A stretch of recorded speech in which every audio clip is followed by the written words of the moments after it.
Welcome to TPM Vid's Disney Beat, where we talk about all things Disney. If you're new to the channel, hit that subscribe button and click the bell icon to be notified when we upload a new video. We also have Instagram and Twitter. You can find us at TPM Videos. On March 4th, 2020, Mickey and Minnie's Runaway Railway opened at Disney's Hollywood Studios in Walt Disney World. This trackless dark ride incorporates state-of-the-art technology that transports you right into the wacky cartoon world of a Mickey Mouse short. It's a really fun ride, and since each ride vehicle takes a different path, there are 4 separate experiences you can have. Technologically, there's a lot that goes into this ride, but when you look at other newer Disney rides, Mickey and Minnie's Runaway Railway is jam-packed with the most hidden details we've seen in a while. There's probably a lot you haven't noticed or didn't know. So today we're going to talk about some Disney history as we count down the top 10 secrets, details, and Easter eggs in Mickey and Minnie's Runaway Railway. Number 10. From the moment you enter the park, you can't help but notice the Chinese theater and the gorgeous neon marquee sign. Neon is used a lot on Hollywood and Sunset Boulevard as it's authentic to the era of the golden age of Hollywood. The theater is an exact replica of the Grauman's Chinese Theater in Hollywood, California, which opened in May of 1927. To promote the CinemaScope format of film, this neon sign was installed at the front of the theater in 1953 and remained at the forefront until 1957. Imagineers based the marquee right off of this CinemaScope sign. You can see the neon at the top of the sign is almost an identical replica of the original design, including this same curve section.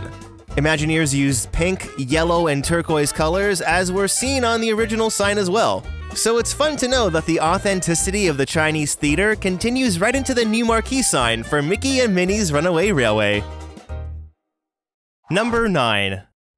When it comes to a Disney dark ride, sound plays an important role. Part of the sound design for Mickey and Minnie's Runaway Railway includes a catchy new original theme song. Nothing can stop us now. I don't know how. We could have any trouble. It goes back to the old school days in the Disney theme parks when a lot of the attractions were created with original songs like the Tiki Room, Pirates, and Haunted Mansion. So in terms of sound, it's really great that Disney went back to these roots. But they also went even further back into the roots of Disney animation history. In the attraction, you have conductor Goofy driving the train, and the train whistle you hear throughout the experience is actually made from the same tritone whistle that was used in Steamboat Willie in 1928. Using the same whistle is even more significant, since Steamboat Willie was Mickey's big screen debut, and Runaway Railway was Mickey's big ride debut. Now, if you watch the Mickey Mouse shorts, you'll know that sound effects are used a lot to help tell the story. And on the ride, it's no different.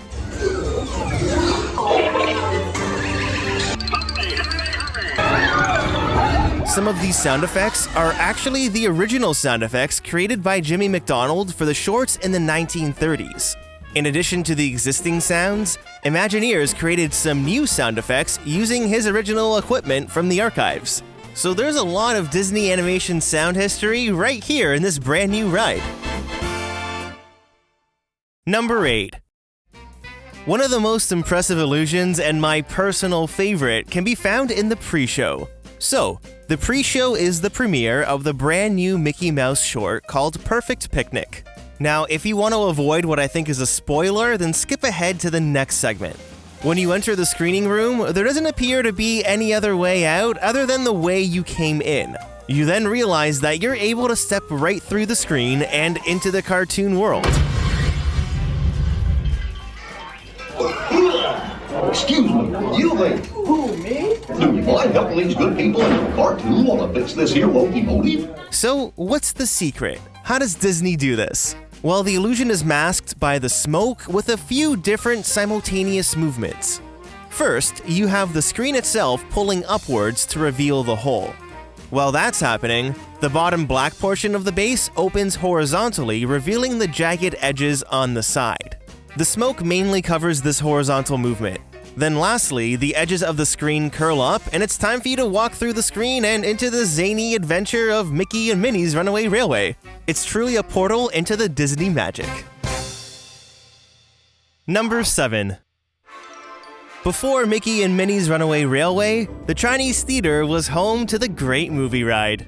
It was an opening day attraction at Disney MGM Studios in 1989, but on August 13, 2017, the Great Movie Ride closed to make way for Mickey. Although this beloved attraction is no longer with us, there are some Great Movie Ride Easter eggs hidden in this new ride. The first one is pretty obvious and can be found in the carnival scene. On the left-hand side, you can find a poster for the Great Moving Ride, which is obviously a play on words to the Great Movie Ride. You can see that the characters in the poster all have their hands up.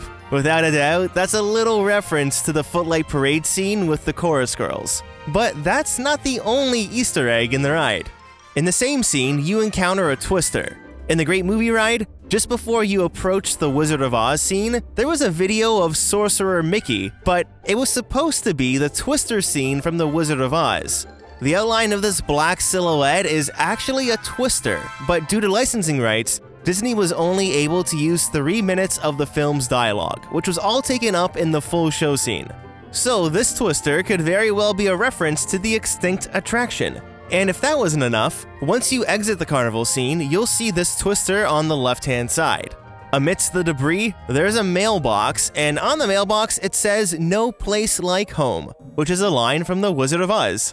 Twister, No Place Like Home, Wizard of Oz, the Great Movie Ride, it all ties together.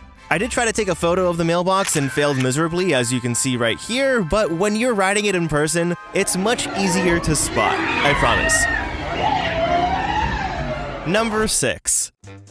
Every ride has a story. The main plot of Mickey and Minnie's Runaway Railway follows Mickey and Minnie as they travel through Runaway Park on their quest for the perfect picnic spot. But this is the first time that a Disney ride has been created with a B-plot, and the secondary story involves Pluto's journey. In the pre-show, we see Minnie placing Pluto in the trunk. Then once they hit that bump, he's thrown right out. But what happened to Pluto? Well, a keen eye can follow his hidden journey on the ride, as he tries to catch up to Mickey and Minnie to get them the picnic basket for their picnic.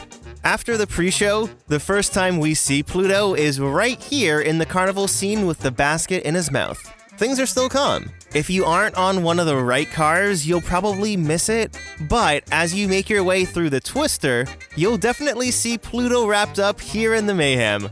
He's really trying, and losing some food. Hopefully there's enough for that picnic. Then after your ride vehicle leaves the pod of the underwater scene, Pluto is shot out of the submarine and swims through the ocean trying to get that much closer to his pals. Then in the city, you can see him scoping out the area up here in the windows trying to find Mickey and Minnie, who are actually behind him. He's so close. Then in the finale, we find out he safely got the picnic basket to the park, and everyone is safe and sound. And as the song says, nothing can stop them now. Well, maybe there are some things that can stop them. Number 5. A cast of familiar characters are featured in Mickey and Minnie's Runaway Railway. We've already seen Goofy, Mickey, Minnie, Pluto, Donald, Pete, and Daisy. Some other characters make small cameos, but there's one brand new character that was created specifically for the ride. This here is Chubby, spelled Chuuby, similar to Chubby but not quite. He's a resident of Runaway Park. He's a bit of a ham and a Broadway song and dance kind of bird. He has quite the personality. His name was actually supposed to be Chubby, but during the design process, there was a little spelling mistake at Imagineering. Instead of 2 B's, there were 2 U's. They decided that leaving his name as Chubby was a better fit since it suited the look of the character and the whole train theme. You know, choo-choo, Chubby. It's like it was all meant to be.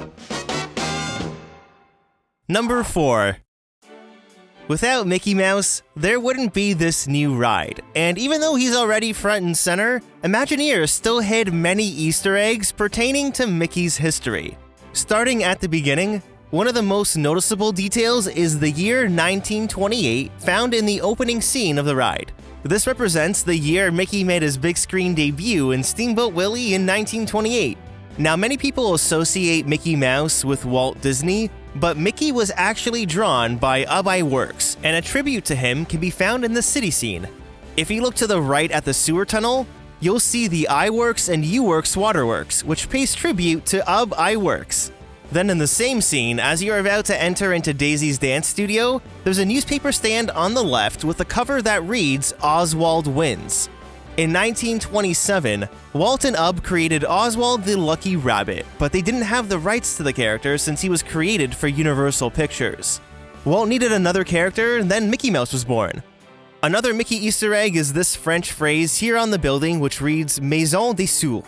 When you translate that to English, it means House of Mouse, which used to be a program on the Disney Channel.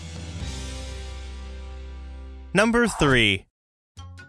Ultimately, there would be no Mickey without Walt Disney, so you know there has to be Easter eggs relating to Walt. The first one can be found in the opening and the finale scene on the directional sign in the park. You see one of the places it points to is Yensid Valley. Yensid is Disney spelled backwards, and Yensid Valley was actually the name Walt Disney gave to an area in his backyard. Walt Disney loved trains. You could say he was obsessed. And Yensid Valley was the plateau of land where he had his miniature train set in the backyard. It's a special Easter egg. Then after you leave the underwater scene and head into the sewer, you'll see the year 1901 on top, and that's the year Walt Disney was born. Also, as you exit the ride, you can find this promotional picture of Walt Disney in one of the Disneyland trains. Number 2. There's a lot of madness in the city scene, and Imagineers had even more Easter eggs here relating to the Walt Disney Company. The first one you'll spot is on the billboard on top of this building. What's most noticeable is the hidden Mickey, which we'll get to those in the next segment, but on the bottom of the sign, you'll notice it says ink and paint. Back in the days of hand-drawn animation like in the original Mickey Mouse shorts, the ink and paint department was responsible for adding color into the animators' drawings. So this pays tribute to these artists. Although the shot is a bit blurry, next here on the sign, it says Retlaw Parking. Retlaw is Walter spelt backwards. Retlaw Enterprises was the corporation that the Walt Disney family created after WED Enterprises was sold to Walt Disney Productions. Retlaw used to own the monorail at Disneyland as well as the Disneyland Railroad until they were bought back by the Walt Disney Company in 1983. Another Easter egg can be found on this flower shop sign, and it pays tribute to the Imagineers. Walt Disney Imagineering is located at 1401 Flower Street in Glendale, California, and that gave us the flower shop with the address of 1401. Number 1. Now, what's a ride based on Mickey Mouse without hidden Mickeys? You can learn all about the history of hidden Mickeys right here in this previous video, but I want to say that there's more hidden Mickeys in this ride than any other Disney ride. So here are some of my favorites. As we start in the lobby before you enter the pre-show, there's this gorgeous light fixture with a full Mickey hidden right in the design. In the pre-show room, the large lighting fixture has hidden Mickeys placed all around the perimeter. From paint splatters in the queue to these clouds here on the ride, they also look an awful lot like hidden Mickeys, don't you think? Then in the city scene, there is that Mickey up on the billboard, there's the hidden Mickey made out of the ice cream, then there's also a Mickey shirt hidden here on the clothesline. But that's not all. On the way into the factory through the alley, there's this hidden Mickey on the left behind the trash can. Then in the factory, many gears also make Mickey's silhouette. There's a lot in here.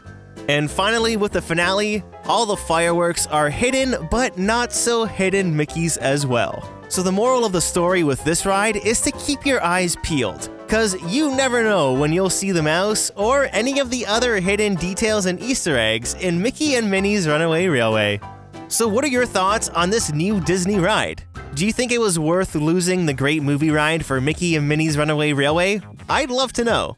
Leave a comment down below to start a conversation, and don't forget to hit that like button if you enjoyed the video.